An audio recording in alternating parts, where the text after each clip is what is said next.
86 Bullets from Maryland. They're apparently from all over Maryland. What was this ride for you folks? 2.5. 2.5 hours? Okay, so better not disappoint tonight. That goes for us too. Now, I noticed a big theme going around here for the band tonight, a lot of straight ahead rock. But that's what I'm thinking I'm getting from you guys. Is this some in-your-face kick-ass rock? Is that how your sound could be defined on some level? They said you were going to be singing along with the song, so yeah, that's kind of like what I was expecting. Know all the words and be belting it out with us. I think this week I might not get my regular $0 paycheck. I think it might be in the negative. So they can do that. But is that what you would describe this as? How would you describe us? Oh, yeah, I'll tell you, I'm looking forward to this. This has been, you know, post-COVID, this is great to even get together and get in front of a crowd, and it seems like everybody's doing their part, and you know, all the safety guidelines have been met. And when I walked in here, it smelled like sanitizer, so I know the place is clean. Yeah, it doesn't smell like it used to smell. I noticed that. Well, I guess that's a good thing. Is this the first show since March you guys have done, or rather since that time? Or No. We played a couple months back. We did a little We did a Halloween show at the studio. Halloween show? Okay, so you've done that. So this is, well, the first time back in a bar in a long time, right? Yes. Yeah, probably Yeah. like March or February. Okay, and how long you guys been doing this? 2015. Okay, so putting here, so just meeting the 5-year anniversary on this. Is this, have you guys done BarXIII before? No, we have not played here. No, we're looking forward to it. Right, well that's, yeah, well you're now in Delaware, and not just to drive through it, but you're actually stopping somewhere in Delaware. It's weird for us also, because we're from Pennsylvania, but you get used to it eventually when you have a place like BarXIII. And anyway, the other acts that are playing tonight, are you guys familiar with them? You guys ever share the stage? Play with BarXIII. BarXIII, yeah. BarXIII, Shows with those guys. Yeah, those guys are great. Right. Okay, so this, I think you have an idea what's in store. My guess, my estimation, whether I was singing along or not, was kick-ass rock and roll. With that, is that what you guys sound like, or is it more like, say, like Starship era, Jefferson Starship, without the duets, of course? Is it more like that, or we play smooth jazz? Smooth jazz. Yeah. Okay, you guys. We're confused by your take on this. Okay, smooth jazz, right? So you guys play like dental office music. Yeah.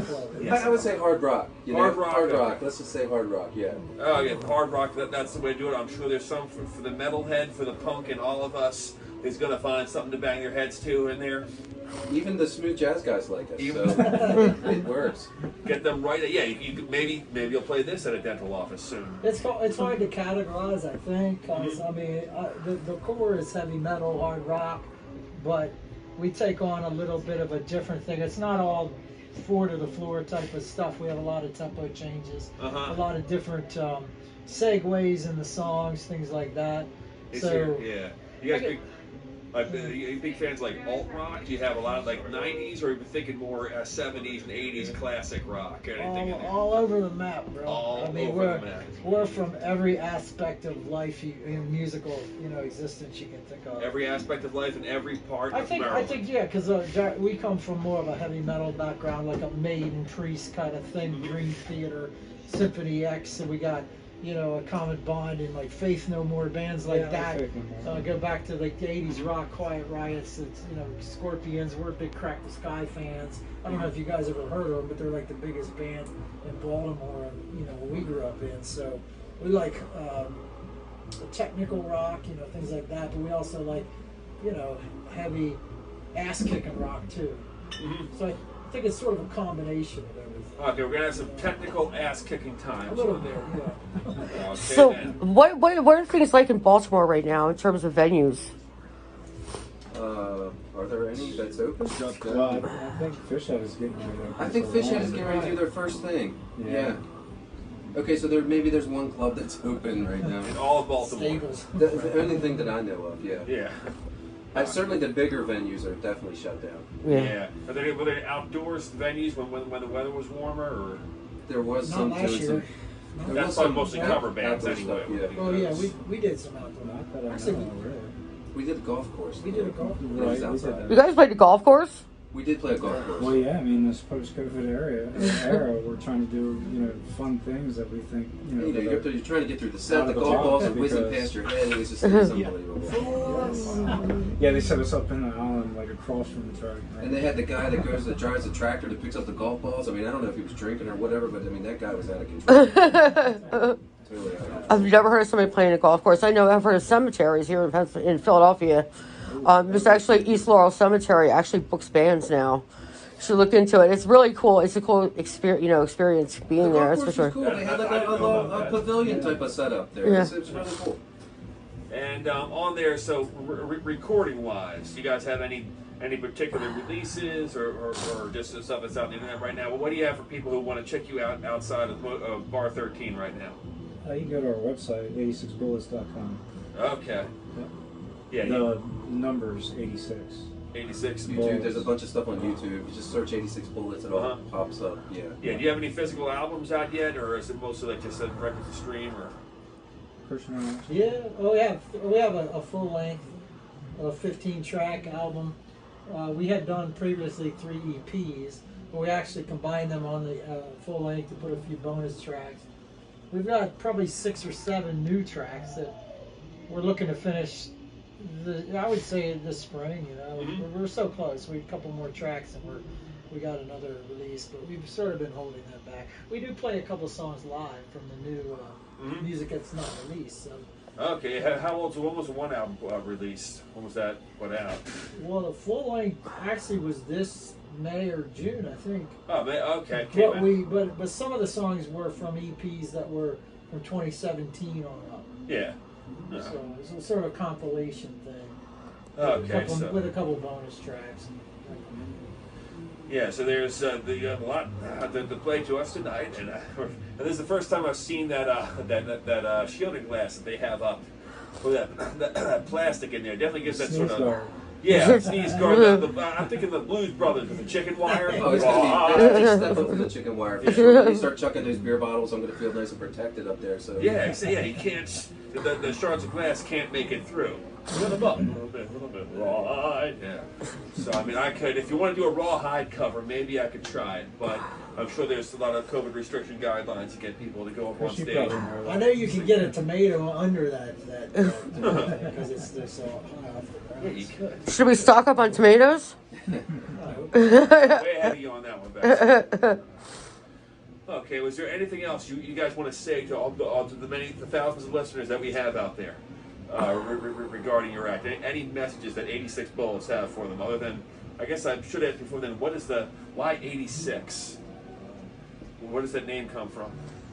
Well, I'd say go to our website. We have the whole thing written out and Nice. projected. It comes from an incident with an elephant back in the early 90s. So the name actually does mean something. Nice. It kind of is a metaphor for everything we stand for. Anti-abuse, anti-oppression, that kind of thing, which is pretty apropos in this environment. Yeah, it sure is. Everybody's feeling it. But there's a specific incident where, and I'm not going to get into it. I mean, I would say we're actually, check us out on Wikipedia. We have a Wikipedia page. We're also linked to Type the Elephant on Wikipedia. You can check that out. They actually have us hyperlinked to the actual article of the incident. So I thought that was really cool. Someone hyperlinked us to that. But, so 86 Bullets it's an animal rights thing at the end of the day. Yeah. Oh, wow. Well, we expanded to rights human. of all. Yeah, all rights of all. living Love for all beings. beings, and that kind of thing. We're because also standing up for what you believe in, because that's what the incident was really about at the core. Maybe even being a voice for the voiceless. Voice for the voiceless, standing up for those who are oppressed and don't have a voice or a platform to stand on. Or won't. So can you expand on the incident you're talking about? Because now I'm really interested.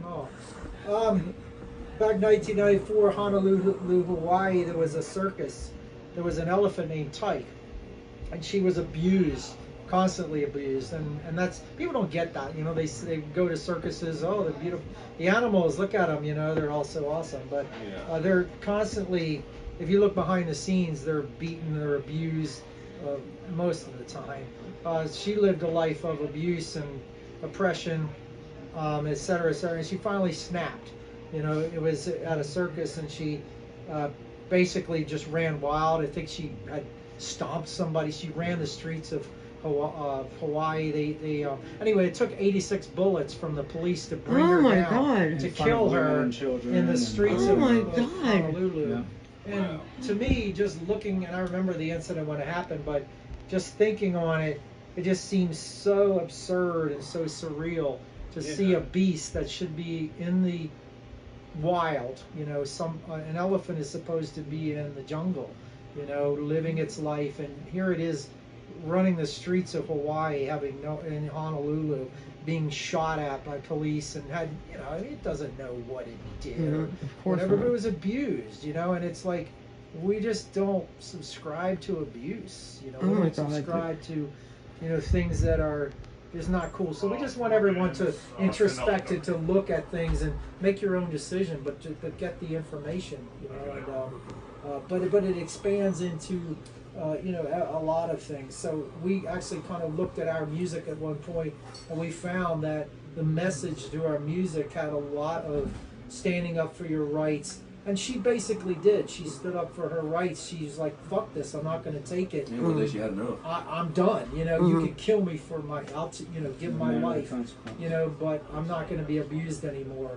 And there's a good metaphor in that, and we've always taken that inspiration. That's a really great story. When did this happen? It was 1994. 1994. Yeah. Wow. I think I remember hearing about that. Wow. So in terms of animal rights and standing up for your rights, do you guys subscribe to, or do you do benefits for any certain group, charitable organization, or animal rights organization? No, not really. He put out an album and it's donating all of his proceeds to it's Baltimore Humane Society. Yeah. Oh, really? He did that, yeah. That's We amazing. played several benefit shows. Where the proceeds went to help someone with who was sick, hospital bills or something like that. Yeah. It's hard to keep track of all of them, but I know that we've done that several times in the past. Yeah, see, we got somebody says, "Hey, you know, we're doing a fundraiser for this cause. You guys in?" We're like, "Yeah, we'll play. Let's do it." You know. Yeah, we're careful. We're not. Look, you know, a lot of these animal rights groups get kind of looked down upon, and you know, they get extreme. Like PETA, they're very extreme. I mean, you know, we can go into that. I mean, you know, we all have our different, you know, opinions on that. But yeah, I mean, a lot of people are turned off by that. But I would say this, that we don't follow. We might have our own individual views on that, but as far as the band, I mean, we're pretty rational about that. I don't think most people could even argue about what we feel about that. I mean, it's like, do you like, you know, are you against abuse and exploitation? And most people are, and that's kind of where we stand, you know. But, you know, can you hunt for food and do things like that? You know, that's something, you know, we're not against things like that, but we're against abuse, we're against exploitation and things that are just unhuman. You know, we should be above that. We're human beings. We should be beyond that. So that's what we stand up against. What do you think about, like down in Africa, the poachers or big game hunting? They say that big game hunting actually raises money to protect animals. But what is your view on that? I don't know how it would protect animals. It seems like apparently because it earns more money or something. I don't know. I read something about that at one point. Yeah, I mean, just like I think just gratuitously killing is wrong. You know, if you're killing for food, for meat, for, you know, I mean, that I can get that. And, you know, if you think about it, like, let's say you're hunting deer. The deer is living its whole life free. It's free, and then it dies. It's, you know, I don't want, you know, if you torture it and you know, let it die slowly, I don't think that's cool. But, you know, killing it for food and meat, I mean, you know, fishing, same thing. Yeah. But it's like if you're just gratuitously killing an animal, you know, we've seen some pictures of like rhinos, you know, isn't that awful? Rhino, you know, sitting on top of its dead mom. Oh my God, that's so sad. If you're gonna, you know, you're looking for food, that's, you know, a way different thing to us, you know.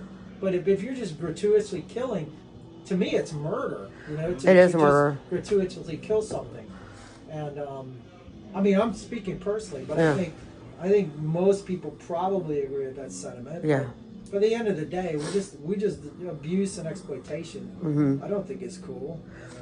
You I think we all kind of got common ground on that. I just think it's very interesting that the name of your band and what that actually means. That might be the coolest thing I've heard in like a long time. It's really amazing fact to do. Okay, so you guys are here for BarXIII. Are you playing any other shows locally or in Philadelphia or anywhere else? Or is this kind of what you got? Philadelphia since last year sometime. Well, hopefully Philadelphia will bounce back and we can get you booked to somewhere in Philadelphia. Unfortunately, I think 2/3 of the venues are pretty much gone because of the lockdowns, which is really sad. So, wow. So the bands that are playing here tonight, have you played with any of them before? I know you said Rat Rod. With Rat Rod.